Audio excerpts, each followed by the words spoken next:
किसी भी युद्ध में जीत उसी की निश्चित होती है जो पहले अपने बल और कमियों को और ये सब अपने सामने वाले के बारे में भी जानता हो। फिर अपनी कमी घटी को छुपाकर हम शत्रु की कमी का फायदा उठाकर उसकी हार का राह निकाल लेते हैं। इसी प्रकार हम शैतान को हराने के लिए भी ये समझने की कोशिश करेंगे कि हमारे जीवन में किस प्रकार हमें वो घेर सकता है ताकि उसके चंगुल में ना फंसे। शुरू करते हैं परमेश्वर के वचन से। परमेश्वर का वचन हमने संत यूहन्ना की इंजील उसका 10वां अध्याय उसकी 10वीं आयत से लिया है। यहाँ इस प्रकार लिखा है, चोर किसी और काम के लिए नहीं परंतु केवल चोरी करने और घात करने और नष्ट करने को आता है।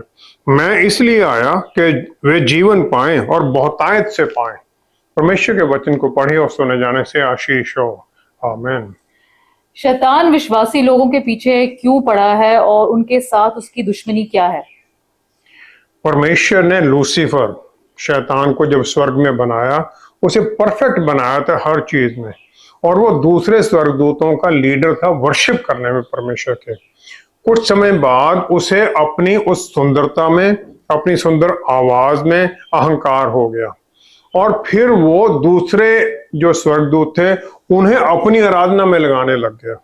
यशायाह 14 की 13 से 15वीं आयत में फिर उसने ये कह दिया, मैं स्वर्ग पर चढ़ूंगा, मैं अपने सिंहासन को ईश्वर के तारागण से अधिक ऊंचा करूंगा और उत्तर दिशा की छोर पर सभा के पर्वत पर विराजूंगा, मैं परम प्रधान के तुल्य हो जाऊंगा। उसने ये कह दिया कि मैं I will be like the most high God. उसका जो मकसद था वो ये था कि जो स्थान परमेश्वर का है उस पर पहुंचे। वो स्वर्गदूत, स्टार जो हैं वो स्वर्गदूत माने जाते हैं, उनसे ऊपर उठकर उन सबको अपने अधीनगी में करना चाहता था। उसने ये फिर पूरी तरह से फैसला कर लिया कि मैं मेघों से ऊपर जाऊंगा, परम प्रधान के तुल्य हो जाऊंगा, और जो उसका फिर डेस्टिनी थी वो भी वहां डिक्लेयर कर दी गई। उसके लिए कह दिया गया, तू अधोलोक में उस गड्ढे की तह तक उतारा जाएगा। परमेश्वर ने ये उसके लिए डिक्लेयर कर दिया कि तेरा भविष्य ये होगा। वो अपनी पहली इच्छा जिसे पूरा करना असंभव है उसकी कोशिश में लगा हुआ है, लेकिन इसके साथ साथ वो इतने लोगों को अपने साथ उस अग्निकुंड में ले जाना चाहता है जितना हो सके, और इसमें सबसे पहला टारगेट उसका है विश्वासी लोग, और इसके लिए वो तरह तरह के हथकंडे इस्तेमाल करता है ताकि जो हमें मुक्ति प्रभु यीशु के द्वारा, विश्वास के द्वारा मिली है, वो उसे कैंसिल कर सके। भजन संहिता 103 की 11-12 आयत में जो लिखा है वो शैतान को पूरा पता है, वो जानता है वचन के बारे में। यहाँ लिखा है कि परमेश्वर की करुणा उसके ड्रवैयों के ऊपर प्रबल है, जो परमेश्वर का भय मानते हैं उनके ऊपर उनका अनुग्रह, उनकी दया बहुत अधिक है।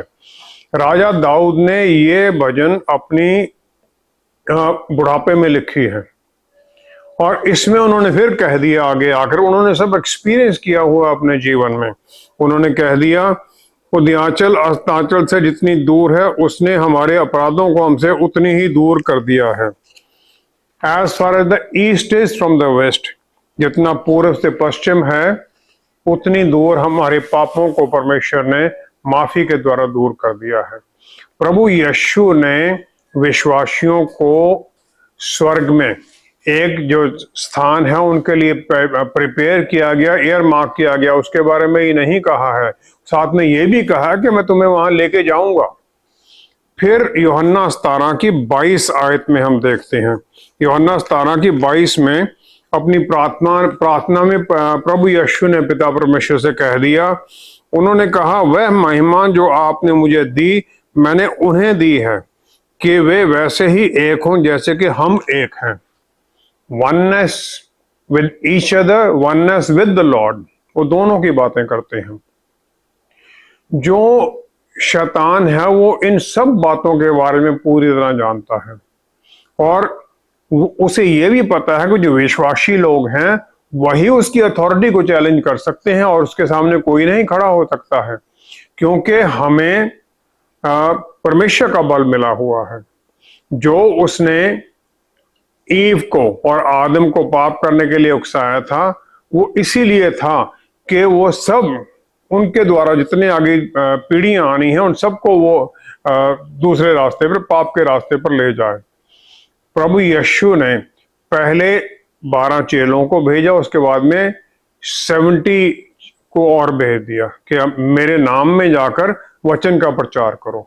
लूका 10 की 17 से 19 आयत में हम देखते हैं, जब वो वापस आए, चेले जब वापस आए तो वो बड़े प्रसन्न थे। उन्होंने आके कहा, हे प्रभु, आपके नाम से दुष्ट आत्मा भी हमारे वश में है। तो वो आनंदित थे। प्रभु यीशु ने फिर वो घोषणा कर दी कि परमेश्वर के पुत्र में हमें क्या अथॉरिटी मिली है दुष्ट आत्माओं के ऊपर, जो कि उनके नाम में जब हम बोलते हैं तो आज्ञा मानने से इनकार नहीं कर सकती हैं। प्रभु यीशु ने फिर कहा, हर एक विश्वासी के लिए क्या आशीष है। उन्होंने कहा, देखो मैंने तुम्हें सांपों और बिच्छुओं को रौंदने का और शत्रु की सारी सामर्थ्य पर अधिकार दिया है, और किसी वस्तु से तुम्हें कुछ हानि ना होगी। अब सबसे पहले जो इसमें है वो है देखो, जो कि ग्रीक भाषा में है स्पेसिफिकली एश्योरेंस है और उसकी तरफ ध्यान केंद्रित करने के लिए है। वो कहते हैं देखो ही मैंने ये कर दिया है। और हम बहुत विश्वासी तो इस बात पर यकीन ही नहीं करते, वो ध्यान ही नहीं देना चाहते कहा क्या गया है। जो ग्रीक भाषा का शब्द है यहाँ पर वो है एक्सूसिया, जिसका मतलब है डेलीगेटेड पावर, जो शक्ति दी गई है और जिसे आत्मिक से हम अर्थली रियाम में प्राप्त करते हैं। और ये जो अथॉरिटी है वो परमेश्वर द्वारा दी गई है हर विश्वासी को, ताकि जितना विश्वास में उन्हें गाइडेंस मिले वचन में विश्वास के द्वारा, उसके अनुसार वो आगे बढ़ते जाएं।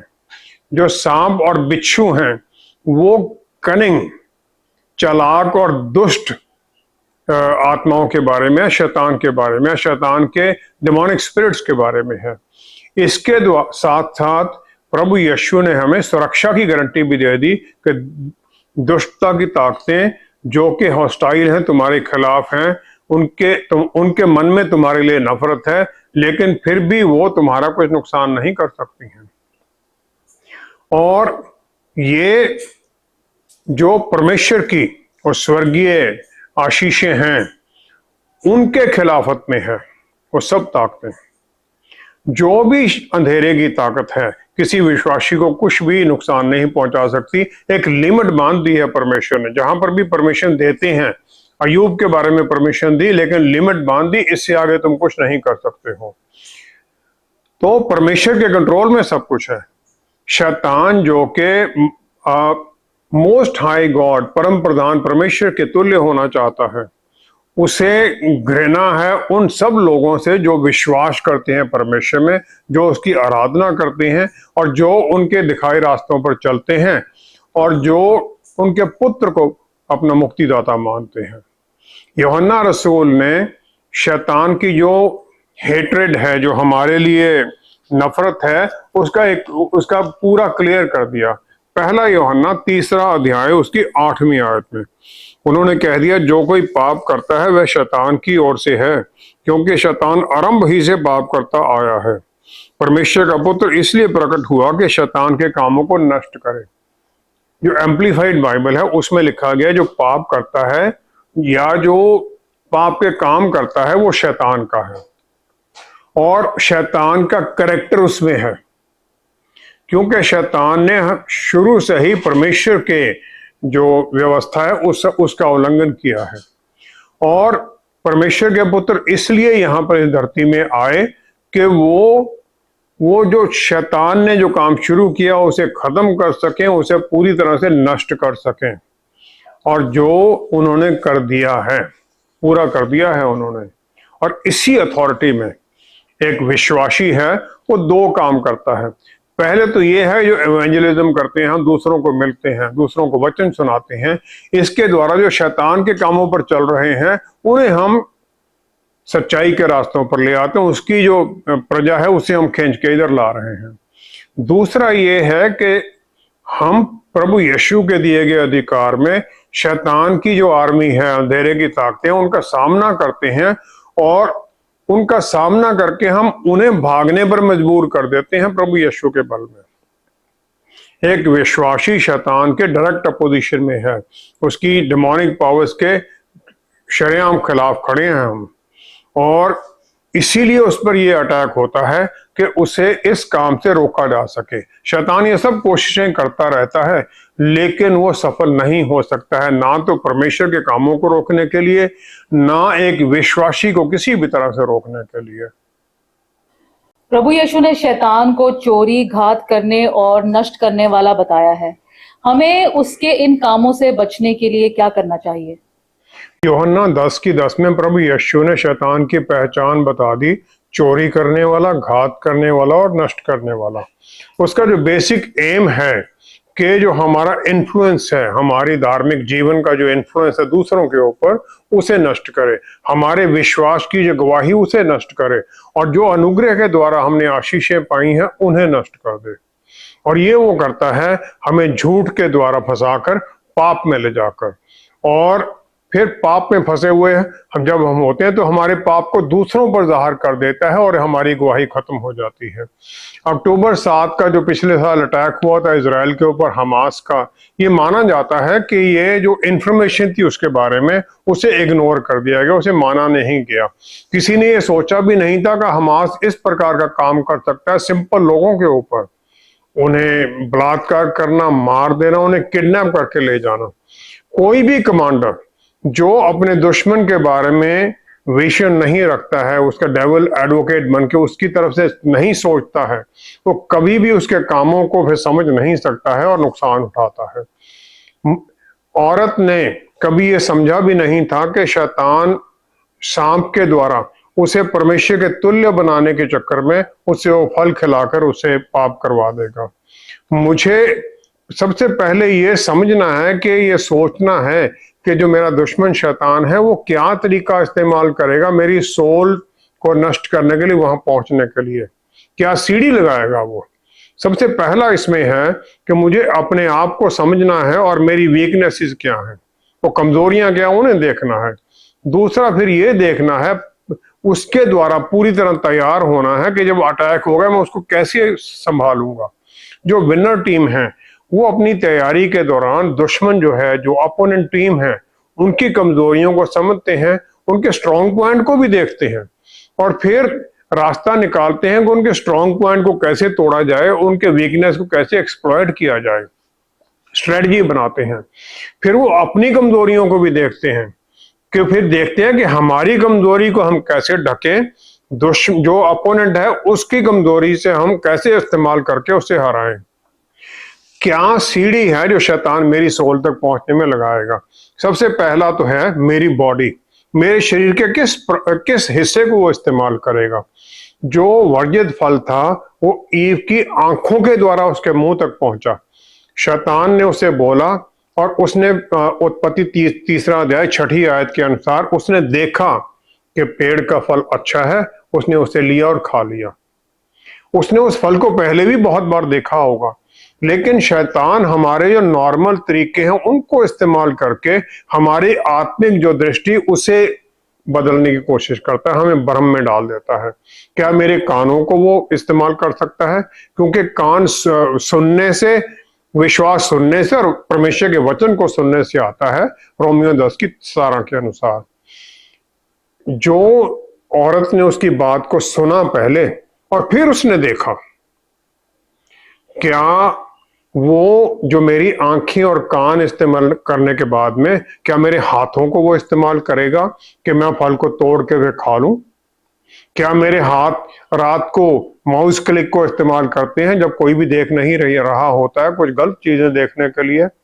मार्कुस 9:43 में प्रभु यीशु ने कह दिया, अगर तेरा हाथ तुझे पाप में लेके जाए तो उसे काट डाल, उसे काट डाल। प्रभु यीशु ने ऐसी ताकीद दे दी। एक ही तरीका है जिसके द्वारा मैं पाप में जा सकता हूं, अगर मैं उस पाप की पहुंच में हूं। क्या शैतान मेरे पैरों को इस्तेमाल करेगा कि मुझे ट्रैप में फंसा ले? जो बुद्धिमान पिता था उसने अपने पुत्र को यह वार्निंग दे दी। नीति वचन 5वां अध्याय उसकी 8वीं आयत में, उसने कहा ऐसी स्त्री से दूर ही रह और उसकी डेवड़ी के पास भी मत जाना, क्योंकि उसके रास्ते में नजदीक जाने से भी मृत्यु है, क्योंकि उसने एम्बुश लगा रखा है, फिर वो फंसा लेगी, उसके पास भी मत जा। ये वार्निंग दे दी।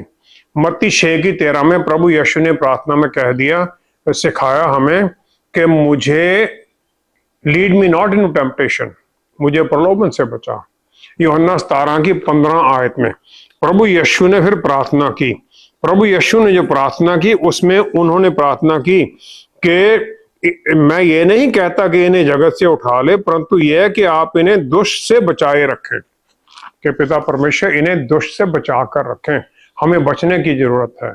क्या वो मेरी जुबान को इस्तेमाल कर सकता है कि मैं क्रिटिसाइज करता रहूं, उल्टे सीधे बातें करूं, अपनी पत्नी को दोष लगाता रहूं, किसी कुलीग के ऊपर, किसी बॉस के ऊपर क्रिटिसाइज करता रहूं, दूसरों की बातें करता रहूं? याकूब की पुस्तक 3 अध्याय 6 में हमें वार्निंग दी गई है। याकूब 3 अध्याय 6 में वो कहते हैं, जीभ भी एक आग है, जीभ हमारे अंगों में अधर्म का एक लोक है, वर्ल्ड ऑफ इनिक्विटी, और इसे शैतान इस्तेमाल कर सकता है झूठ कर बोलने के लिए, फ्लैटरी के लिए, दूसरों को ऐसी फालतू बातें करने के लिए, कंप्लेन करने के लिए, आधे सच या झूठ बोलने के लिए इस्तेमाल कर सकता है वो। दूसरा जो मेन चीज है, मैं मोस्ट वल्नरेबल कब हूं, कब मेरे पर अटैक हो सकता है? जब मैं रात को अकेला होता हूं, जब मैं थका हुआ हूं, जब मुझे चिंताएं घेरे हुए हैं, या जब हम किसी तरह की आत्मिक जीत पर आते हैं। उस समय हम लीस्ट डिफेंसिव होते हैं, क्योंकि हम उसमें आनंद मना रहे, खुश हो रहे होते हैं। प्रभु यीशु ने रूपांतरण के समय बिलवड सन का वो बात सुनी, लेकिन नीचे उतरे तो गूंगे और बहरे लड़के के पिता जो आत्मा थी उसका सामना करना पड़ा। और या फिर वीकेंड के समय पर पूरा हफ्ता मैंने बहुत मेहनत से काम किया है, और फिर हफ्ते के आखिर में मैं सोचता हूँ नहीं मैंने बहुत काम किया, now I must have some good time, और फिर उस समय मुझे वो अटैक कर देता है किसी गलत रास्ते पर जाने के लिए, या फिर किसी खास टफ बैटल से हम जीत कर निकले हों, टफ बैटल में फंसे हुए हों। प्रभु यीशु ने 40 दिन तक कुछ नहीं खाया विल्डरनेस में, और लूका 4:2-3 आयत के अनुसार फिर शैतान अपनी फुल फोर्स के साथ आ गया उन पर हमला करने के लिए। क्या ऐसे परिस्थिति में शैतान मुझ पर करेगा? तीसरी जो है, जो मेरे पास ऐसा कौन सा, मेरे नजदीकी सर्कल में ऐसा कौन है जिसे शैतान इस्तेमाल कर सके मुझे टेम्पटेशन में फंसाने के लिए? दलाइला ने सैमसन के बाल काट लिए और उसे गिरावट में पहुंचा दिया, उसे फंसा दिया। शैतान किसी को जब मेरी परिस्थितियां मुश्किल हैं तो इस तरह किसी तरह फंसा दे किसी के द्वारा, या जब मैं आनंद में हूं तब किसी को भेज दे मिसलीड करने के लिए, या कोई ऐसा जो नजदीकी साथी है मुझे फेलोशिप से रोक दे, चर्च जाने से करे आज रहने दो कोई बात नहीं फिर चले जाएंगे, वचन पढ़ने से रोके, आराधना से रोके। दाऊद को उसके जो माइटी जो थे 3 पहले नजदीकी फिर 30 उनकी जरूरत थी, लेकिन हम इस डाह में आ सकते हैं कि हम उसके नजदीकी में नहीं है। कोई जो हमारा मित्र है जो कि अच्छा है, हमें तो वो समझता कुछ नहीं, हम उससे पीछे हटने लग जाएं। या फिर शैतान हमें फालतू के कामों में लगा रखे, मेहनत फालतू की करते रहे, कोई इमेजिनरी नीड के कहीं ऐसा ना कुछ हो जाए, जरूरत पड़ जाए, मुझे पैसे बचा और कमाऊं, या फिर ऐसी बेवकूफी की किसी एंटरटेनमेंट में लग जाए, यूट्यूब पर ऐसी फालतू की भरमार है उस पर फंस जाए, हमारी आंखों के द्वारा हम फंस जाएं। फिर हमें यह भी देखना है कौन सा वेट है, कौन सी शैकल्स हैं, कौन सी चेन है जिसके द्वारा मुझे वो संसारिक बातों में फंसा कर रखेगा और गलत प्रायोरिटीज में फंसा रखेगा, वचन से दूर, परमेश्वर से दूर कर देगा। आमतौर पर लोग जो लीस्ट इंपॉर्टेंट बात होती है उसे सबसे इंपॉर्टेंट बना देते हैं और फिर उसमें फंसे रहते हैं।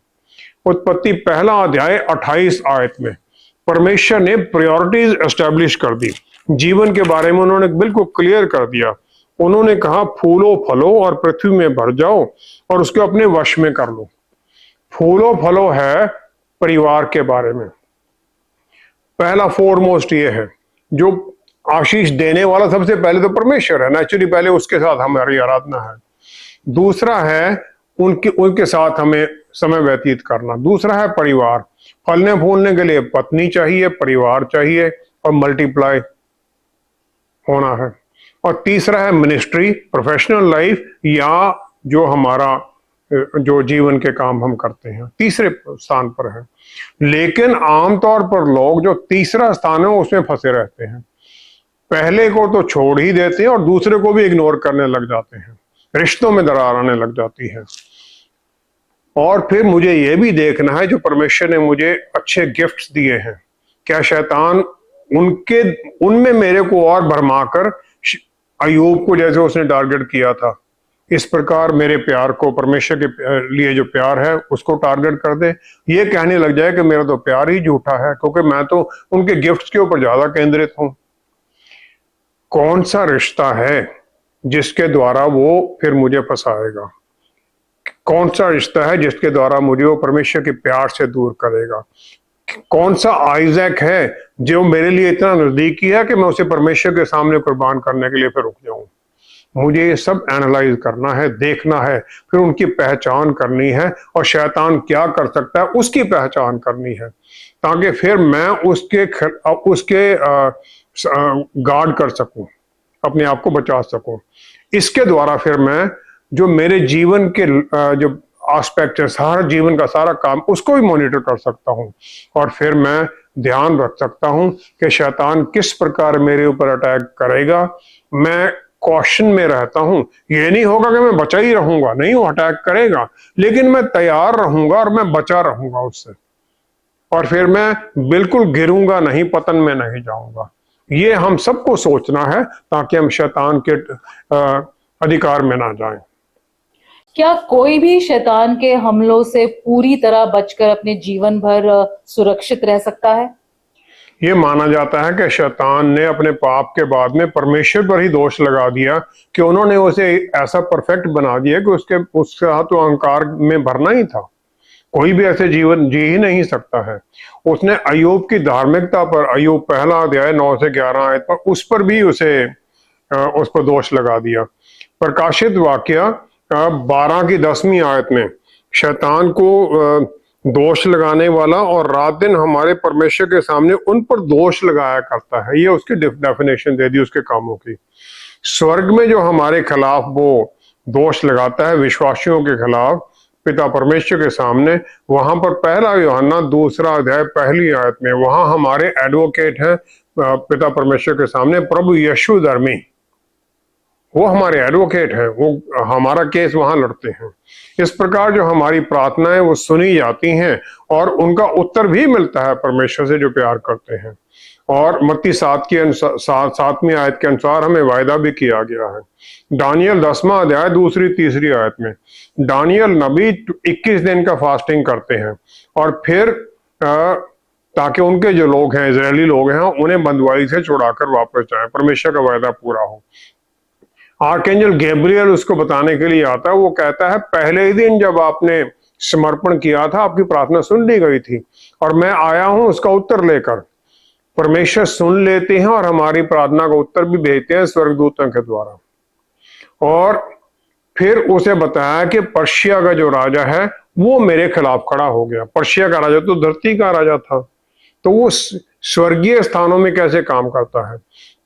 शैतान धरती के लोगों को हमारी आशीष में पहुंचाने में रुकावटें डालने लग जाता है, उसके एजेंट्स हैं, उन्हें वो रोक देता है और ये हमारे खिलाफ वो आत्मिक जो रुकावटें वो डालता है ताकि स्वर्गदूत हम तक ना पहुंचे, और फिर हमें वो मिसलीड कर देता है कि हम अविश्वास द्वारा जो उत्तर आया उसे हम रिजेक्ट कर दें।